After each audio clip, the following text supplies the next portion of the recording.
എല്ലാവർക്കും നമസ്കാരം. ഇന്ന് 7 ഏപ്രിൽ 2025. ഇന്ന് ബാംഗ്ലൂർ ഫ്രീസർ ടൗണിൽ നിന്നും മല്ലുമല്ലൻസ് വീഡിയോ. ഇന്നത്തെ വിഷയം മരിയമ്മൻ അമ്പലത്തിനടുത്ത് തുറന്ന ക്രിസ്ത്യൻ പള്ളി വിശ്വാസികളെ ആശ്വസിപ്പിക്കുന്ന 10 പാഠങ്ങൾ. ഞാൻ 25 വർഷം ബാംഗ്ലൂർ വലസീതാണ്. ഈ area freezer town bus stand okay, അവിടെ മൂന്നും കൂടി വഴി. അപ്പോൾ ഇവിടെ ഒരു അമ്പലമാണ് ഈ കാണുന്നത്. Okay, മരിയമ്മൻ temple. ഓക്കെ, അപ്പം ഇത് സെൻറ്റ് ആൻ്റണി ചർച്ച്. ഇത് തുറന്ന പള്ളി. ഓക്കെ, അപ്പോൾ പണ്ട് അതിൻ്റെ സൈഡിൽ ഇപ്പോൾ ഗ്രില്ലിട്ട് കൊടുത്ത് ആളുകൾക്ക് കിടന്നുറങ്ങാനായിട്ട് ഒരു റൂം പോലെ തുറന്നിട്ടിരുന്നു. ഇപ്പോൾ അത് അടച്ച് ഓക്കെ, കുറേ കുടിയന്മാരെന്തോ ചെയ്ത് കാരണമാണ്. ഓക്കെ, ഈ പള്ളി 24/7 365 ഡേയ്സ് തുറന്നു കിടക്കും. ഓക്കെ, അവിടെ പോയി കഴിഞ്ഞാൽ നമ്മുടെ സിമ്പിളായിട്ടുള്ള ഓക്കെ, അപ്പോൾ അവിടെ വിശുദ്ധന്മാരിരിക്കുന്നുണ്ട്. ആലുണ്ണീശ, പിന്നെ അന്തോണി, ഇവിടെ തിരി കത്തിച്ച് വയ്ക്കാനായിട്ട് അന്തോണി, ഇവിടെ ആരോഗ്യമാത, ഇവിടെ സെൻറ്റ് സെബാസ്റ്റ്യൻ, ഇവിടെ ആരോഗ്യമാത, ഇവിടെ സെൻറ്റ് സെബാസ്റ്റ്യൻ, സെൻറ്റ് ജോസഫ്, മുകളിൽ വേളാങ്കണ്ണി മാത, നടുക്ക് കർത്താവ്. ഓക്കെ, കുറേ പേര് ഇവിടെ ലോക്ക് കൂട്ടിയിട്ടിട്ടുണ്ട്. ഇതെല്ലാം ഒരു വിശ്വാസത്തിൻ്റെ ഭാഗമാണ്. ഓക്കെ, ഇപ്പോൾ അവിടെ പ്രാർത്ഥന വെച്ചിരിക്കുന്ന തമിഴിൽ, കന്നഡയിൽ, 2-3 ഭാഷയിൽ ഇവർ പ്രാർത്ഥന വെച്ചിട്ടുണ്ട്. ഓക്കെ, ടെലിസ്ഫോൺ 20 രൂപ മാത്രമേ ഉള്ളൂ. അപ്പം ഞാനിപ്പോൾ ഇവിടെ ഇരുന്ന ഈ അമ്മച്ചിമാരോട് പെരുന്നാളിന് സാരിയും ആണുങ്ങൾക്ക് മുണ്ടും കൊടുക്കാൻ ചോദിച്ചപ്പം പെരുന്നാളിന് മാത്രമല്ല, ഈസ്റ്റർ, ക്രിസ്മസ് അങ്ങനെയുള്ള വലിയ ദിവസങ്ങളിലും അവരിവിടെ കൊടുക്കാറുണ്ടെന്ന് പറയാറുണ്ട്. ഓക്കെ, അപ്പം ഇതാണ് വിശ്വാസം പ്രചരിപ്പിക്കാനുള്ള വലിയൊരു അവസരം, വലിയൊരു സ്വാതന്ത്ര്യം ഈ പള്ളിക്കകത്ത് ഞാൻ കാണാറുണ്ട്. ഞാൻ ചിലപ്പം ഇവിടെ ഫ്രീസർ ടൗണിൽ ചിലപ്പോൾ ബസ് മാറി കയറേണ്ടി വരുമ്പോൾ ഞാൻ എവിടെ കയറി ഇവിടെ ഈ പള്ളിയിൽ വന്ന് ആളുകളുടെ ഭക്തിയെ ഞാനിത് ചെയ്യാറുണ്ട്. ഓക്കെ, ആദ്യം ഞാൻ കേട്ടിരുന്ന ഒക്ടോബറിലെ 10 ദിവസം, ഒക്ടോബറിലെ നവംബറിലാണ് 10 ദിവസം എടുത്തിരുന്നത്. അപ്പോൾ ആദ്യം അച്ഛന്മാർ വന്ന് കുർബാന ചെല്ലിയെങ്കിൽ ഇപ്പോൾ ഇവർക്ക് കുർബാന ചെല്ലാൻ അച്ഛന്മാരില്ലാത്ത കാര്യം ഈ 10 ദിവസം ഇവർ പെരുന്നാളിൻ്റെ ആചാരമാണ് പതാക കയറ്റുക, പതാക ഇറക്കുക. ഒക്കെ അവർ വലിയ നമ്മുടെ ആഘോഷമായിട്ടുള്ള പാട്ടുപ്രധാന പോലെ ഇവർക്കുള്ള ആചാരം കൊടിമരത്തിൽ പെരുന്നാളിൻ്റെ കൊടി കയറ്റുക. ഈ 10 ദിവസം ഭയങ്കര ആഘോഷമായിരിക്കും. ഒരു ദിവസം വസ്ത്രം കൊടുക്കുക, ഒരു ദിവസം ഓരോരോ പ്രത്യേകത. ഞാനൊരു പ്രാവശ്യം കണ്ടിരിക്കുന്ന ഇവരത് ഇവിടെ കാറുകളും ബൈക്കുകളും കൂടെ എടുത്ത് ചെയ്യുക. പിന്നെ ഇവിടെ പ്രദക്ഷിണം അവസാനത്തെ പെരുന്നാൾ ദിവസം ഇവിടെ ഈ ചുറ്റും ഒരു 10-200 മീറ്ററുകളിൽ പോയി ഇവർ ആചാരങ്ങൾ ഈ പ്രദക്ഷിണം പോലെ നടത്തും.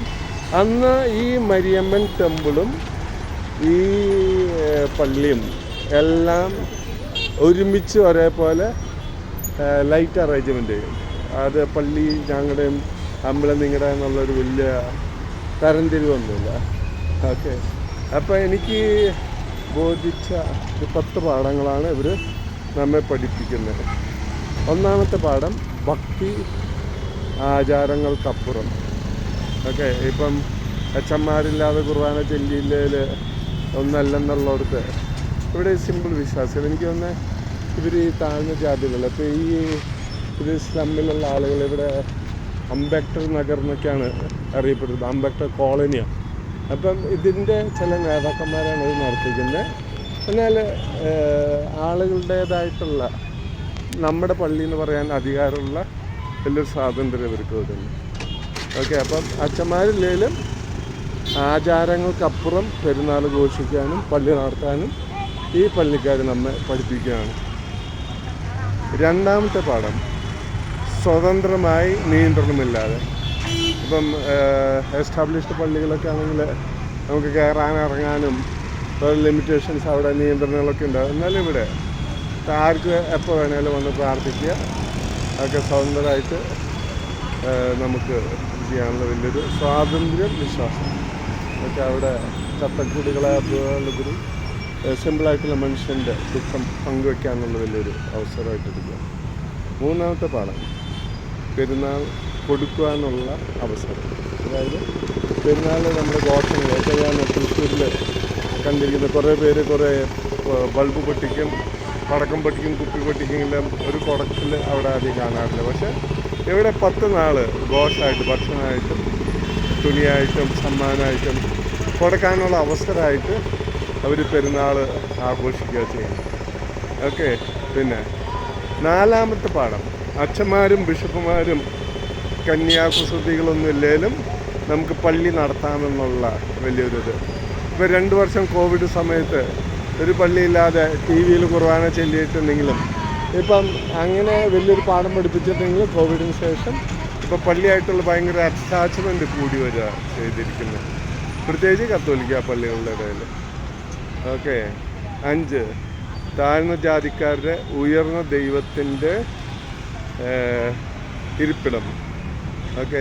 ഇത് താഴ്ന്ന ജാതിയിലുള്ള ആളുകളുടേതാണെങ്കിലും ഇവിടെ ജാതിമത ഭേദം തന്നെയാണ്. എല്ലാ തരത്തിലുള്ള ആളുകൾ ഇവിടെ വന്ന് പ്രാർത്ഥിക്കാറുണ്ട്. ഇത് സെൻ്റ് ആനിയുടെ ഇതായ കാരണം ഇവർ ചൊവ്വാഴ്ച ഇവിടെ ഇച്ചിരി തിരക്ക് കൂടുതലാണ്. കാരണം ആ ദിവസം അന്തോണീസിൻ്റെ അന്നാണ് പ്രാർത്ഥനയാക്കാനുള്ള കോൺട്രാക്റ്റ്.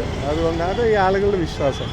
അവിടെ നമ്മൾ ദൈവശാസ്ത്രം, തത്വശാസ്ത്രം, തർക്കശാസ്ത്രം, ലോജിക്കൊന്നും പറഞ്ഞിട്ട് കാര്യമൊന്നുമില്ല. വിശ്വാസം അതല്ല എല്ലാം അതിലായിട്ടെടുക്കുക. ഓക്കെ. 6ാമത്തെ പാഠം, ദൈവസേവ, മാനവസേവ. ഞാൻ സ്കൂളുകളിൽ, ആറ്റന്നൂർ സ്കൂളിൽ നമ്മൾ പിള്ളേരെ പഠിപ്പിച്ചിരിക്കുന്ന ഒരു പാഠമാണ്, നമ്മുടെ ശരീരം കുരിശ് പോലെ ഉപയോഗിക്കുക.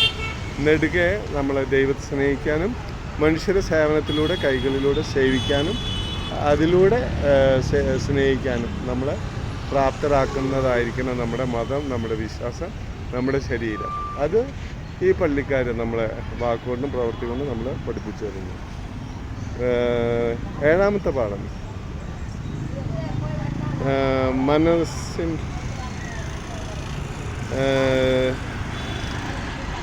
2 സെൻറ്റിലുള്ള പള്ളി.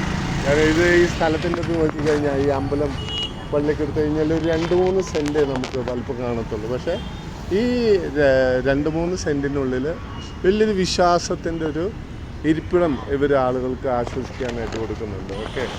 അപ്പം ഇപ്പോൾ ഏക്കർ കണക്കിന് സ്ഥലം കൊടുത്തത്, ഇപ്പം ഞാൻ എൻ്റെ ഇടവകയായിട്ടുള്ള തൃശ്ശൂർ ജില്ലയിലെ ഇരിങ്ങാലക്കുടത്ത് വല്ലക്കുന്ന് പള്ളി പണിയാനായിട്ട് 5-8 ഏക്കർ സ്ഥലം പള്ളിക്കാർക്ക് എഴുതി കൊടുത്തപ്പോഴാണ് അവിടെ പള്ളി വരുന്നതിനെ കുറിച്ചിട്ട് തന്നെ ബിഷപ്പ് ചിന്തിച്ചു വരുന്നത്. അപ്പോൾ 2 സെൻറ്റിലുള്ള 2-3 സെൻറ്റിലുള്ള പള്ളി നമുക്കൊരു വലിയ പാടാണ്. ഞാൻ ശാന്തരൂപതയിൽ വേപ്പമ്പള്ളിയിൽ 10,000 രൂപയുടെ ഒരു പള്ളി, തുറന്ന പള്ളി പണിതിട്ടുണ്ടെങ്കിൽ അന്ന് നമുക്ക് മറാഠികളായിട്ടൊരു 10 പേര് നമ്മുടെ പ്രാർത്ഥന കുർബാനയ്ക്ക് വന്നിരുന്നെങ്കിൽ ഇന്ന് ആ പള്ളി പൊളിച്ച് ഒരു 15 കക്ഷത്തിൻ്റെ വലിയൊരു കൊട്ടാരം ബിഷപ്പ് പണിതുണ്ടെങ്കിലും ഇപ്പം വിശ്വാസികൾ ആരുമില്ലെന്ന് മാത്രമല്ല, അന്ന് നമുക്ക് 150 പിള്ളേർ ഹോസ്റ്റലുണ്ടെങ്കിൽ ഇന്ന് വിരലിലെണ്ണാവുന്ന പിള്ളേർ മാത്രം. ഓക്കെ. 5-10 പിള്ളേർ മാത്രമാണ് ഇപ്പോൾ ഹോസ്റ്റലിൽ. ഇപ്പോൾ ഏകദേശം ആ പള്ളി ഇപ്പോൾ ഒരു ഡെഡായി, ചത്തുപോയി കിടക്കാം. ഓക്കെ. അപ്പം പള്ളിയുടെ വരവും പോക്കും ഈ സ്ഥാപനങ്ങളിലോ അതിൻ്റെ സ്ട്രക്ചറിലോ അല്ല, പക്ഷേ അതിൻ്റെ ഫലത്തിൽ നിന്ന് വൃക്ഷത്തെ അറിയാനാണ് കർത്താവ് പഠിപ്പിക്കുന്നത്. അത് വലിയൊരു പാഠമാണ്. പിന്നെ 8ാമത്തെ പാഠം, രാഷ്ട്രീയമോ ജാതിമതഭേദമോ ഇല്ലാതെ പള്ളി നടത്താം. ഓക്കെ. ഇപ്പോൾ പൈസയുള്ള കത്തോലിക്ക അല്ലാത്ത തൊലിക്കനെന്നാണ് ചില കത്തോലിക്കർ കേരളത്തിൽ പറയുന്നുണ്ടെങ്കിൽ ഇപ്പോൾ ജാതിയുടെ, പണത്തിൻ്റെയോ ആധിപത്യത്തിൻ്റെയോ ഭാഷയുടെ ഒരു ബന്ധനമില്ലാതെ തുറന്ന ഒരു ചർച്ചായിട്ട് നമുക്ക് ഈ പള്ളിയെ കാട്ടാം. ഈ പള്ളി നമ്മെ പഠിപ്പിക്കുന്ന ഇതിലൊന്നും കാര്യമില്ല. ഓക്കെ. ഇപ്പം ബന്ധനങ്ങളാകുന്നൊരവസ്ഥയാണ് ഇപ്പോൾ പള്ളിക്കാർക്കുള്ളത്. ഓക്കെ. പിന്നെ 9ാമത്തെ പാഠം, 10 ദിവസം പെരുന്നാൾ ആഘോഷം. ഇപ്പോൾ ഈ പള്ളിയിൽ ഒരു 10 ദിവസം അവർ കണ്ടിന്യൂസ് ആയിട്ട് പെരുന്നാൾ ഘോഷിക്കില്ല. അവർ ഓരോ പരിപാടികളായിട്ട്. ഓക്കെ, ഇവിടെ സാധാരണ ഇംഗ്ലീഷ്, തമിഴ്, കന്നഡ 3 ഭാഷയിൽ ഇവർ പരിപാടികൾ അച്ചടിച്ചതായിട്ട് ഞാൻ ഓർക്കാറുണ്ട്. ഓക്കെ, അപ്പം ഇതിവിടെ പാരിഷിലേലും ഈ ആളുകളുടെ ഈ പള്ളി അവർ ലൈവായിട്ട് ഇപ്പോൾ ഈ വഴികളൊക്കെ ആ ദിവസങ്ങൾ ഈ വഴികൾ മൊത്തം ലൈറ്റൊക്കെ ഇട്ട് ഓക്കെ നല്ലൊരു കളർമയായിട്ട് അവർ നടത്താറുണ്ട്. ഓക്കെ, ഇപ്പോൾ ഏറ്റവും എനിക്ക് സന്തോഷമായ പള്ളിക്കാരും അമ്പലക്കാരും ഒരുമിച്ച് ഘോഷിക്കുന്ന ഒരു പള്ളിയാണിത്. ഓക്കെ, ഇപ്പം മരിയമ്മൻ ടെമ്പിൾ ഇവിടെ ഉണ്ടെങ്കിൽ ഈ പള്ളിക്കാരുടെ ഒരു ഇതിന് കുറവ് വരാതെ അവർ ഇത് ചെയ്യാറുണ്ട്. ഓക്കെ, പിന്നെ 10ാമത്തെ പാഠം ഡെമോക്രാറ്റിക് പള്ളി. ഇപ്പം ഡെമോക്രസിയുടെ definition of the people, for the people, by the people എന്നാണെങ്കിൽ ഈ പള്ളി ജനങ്ങളുടേതാണ്, ജനങ്ങൾക്ക് വേണ്ടിയിട്ടുള്ളതാണ്. ആൻഡ് ഫോർ ദ പീപ്പിൾ, ജനങ്ങൾക്ക് വേണ്ടിയിട്ടുള്ളതാണ്. അത് 100% നമുക്ക് പറയാവുന്നൊരു പള്ളിയാണ്. ഒക്കെ അവിടെ ഉച്ചനീചങ്ങളൊന്നുമല്ല, കഷ്ടത്തിലും ദുഃഖങ്ങളിലുള്ള ആളുകൾക്ക് ഒരു ആശ്വാസം കിട്ടാനുള്ള ഒരു വലിയൊരു ഇടമായിട്ട് ഈ പള്ളി നമുക്ക് കാണാനായിട്ട് കഴിയും. അപ്പം ഈ 10 പാഠങ്ങൾ നമ്മൾ പഠിപ്പിച്ച് നമ്മുടെ ഇപ്പം നമ്മളായിരിക്കുന്ന പള്ളിയുടെ എല്ലാ തോന്നിയാസങ്ങളും മാറ്റാനായിട്ട് നിങ്ങൾക്ക് തോന്നാണ് എങ്കിൽ മാറാനായിട്ട് തിരഞ്ഞെടുക്കുക. ഓക്കെ, ഇതാണ് അകലെ നിന്ന് കാണുമ്പം. ഓക്കെ, മരിയമ്മ ടെമ്പിളും ഇത് ഇപ്പം ആ തൊട്ടപ്പുറത്ത് ഓവർ ബ്രിഡ്ജാണ് ട്രെയിൻ പോകുന്നത്. ഓക്കെ, ഇത്രയും ചപ്പ് ചവറ് നിറഞ്ഞ സ്ഥലത്ത് മനോഹരമായിട്ട് ആളുകളെ വിശ്വാസത്തിൽ കൊണ്ടുവരുന്ന പള്ളി. അവിടെ ചെറിയൊരു ടെമ്പിളുണ്ട്. ഇതാണ് ഫ്രൈസർ ടൗൺ ബസ് സ്റ്റോപ്പ്. ഓക്കെ, ഇവിടെ ഒരു റെസ്റ്റുള്ള ഏരിയയാണ്. ഇപ്പോൾ 3 ഇടങ്ങളിലോട്ട് ഇവിടുന്ന് ബസ് തിരിഞ്ഞു പോകും. ഒരെണ്ണം കല്യാൺ നഗർ വഴി, ഒരെണ്ണം ലിംഗരാജപുരം വഴി, ഒരെണ്ണം KR പുരം വഴി. അങ്ങനെ 3-4 സ്ഥലത്തോട്ട് ഇവിടുന്ന് അവർ തരം തിരിഞ്ഞ് പോകാറുണ്ട്. ഓക്കെ, അപ്പോൾ ഇതാണ് അകലിൽ നിന്ന് കാണുന്ന. ഇവിടെ ഇത് രാഷ്ട്രീയക്കാരുടേതാണെങ്കിലും അവിടെയും ലക്ഷ്മിദേവി അടം പിടിച്ചിരിക്കുകയാണ്. ഓക്കെ, ആചാരങ്ങൾ അനുഷ്ഠാനങ്ങളെക്കാൾ ഉപരി ഇത് നമ്മളെ വിശ്വാസത്തിലോട്ട് കൊണ്ടുവരുന്ന ഒരു പള്ളിയായിട്ട് നമുക്ക് കാണാം. സെൻറ്റ് ആൻ്റണീസ് പള്ളിയാണെങ്കിലും ഇവിടെ ജാതി മതഭേദമെന്ന് വിശ്വാസികൾക്ക് കഷ്ടത്തിലുള്ളവർക്ക് ആശ്വാസം കിട്ടുന്ന ഒരിടമായിട്ട് നോക്കുകയാണ്. അപ്പം എൻ്റെ ഇത് വിഷയം ഇഷ്ടമായെങ്കിൽ ഷെയർ ചെയ്യുക. ഞങ്ങളുടെ ഏറ്റവും വേണ്ടവരായിട്ടുള്ള വിവരം വയ്ക്കാനുള്ള സേവാ സമാജ് ഇന്ത്യ യൂട്യൂബ് സബ്സ്ക്രൈബ് ചെയ്യുക, വിവരം വയ്ക്കുക. സ്കൂൾ കുട്ടികൾക്ക് ഞങ്ങളുടെ ലൈവായിട്ടുള്ള ക്ലാസ്സുകൾ ഈ വർഷം നമ്മൾ പാവർട്ടി സാഞ്ചു പബ്ലിക് സ്കൂൾ, മാത മണ്ണംപെട്ട, പിന്നെ പറപ്പൂക്കര സെൻറ്റ് ജോൺ സ്കൂൾ, അങ്ങനെ പിന്നെ ഈസി ഇംഗ്ലീഷ് 5 മിനിറ്റിൽ ഞാൻ അവിടുത്തെ HSSൽ നമ്മൾ ക്ലാസ് എടുത്തിട്ടുണ്ട്. പിന്നെ മനുഷ്യന്മാർ നമ്മൾ അത് ലൈവ് ക്ലാസ് കാണുക. ഞാൻ പള്ളി വിമർശിക്കുന്ന വീഡിയോസ് കുഞ്ഞു പിള്ളേർ കാണാതിരിക്കുക, അത് വലിയവർക്ക് പറഞ്ഞിട്ടുള്ളതാണ്. ഓക്കെ, എല്ലാവർക്കും നല്ലൊരു ഹോളിഡേയ്സ് സമ്മർ സീസൺ ആശംസിക്കുന്നു. And thank you and welcome to share. ഈ പള്ളി നടത്തുന്ന ഇതിൻ്റെ ഇവർക്ക് പ്രത്യേകം നന്ദി. ഇവരെ ഈ മുൻകരുതലിന് ഞാൻ ആത്മാർത്ഥമായിട്ട് അപ്രീഷിയേറ്റ് ചെയ്യുന്നു.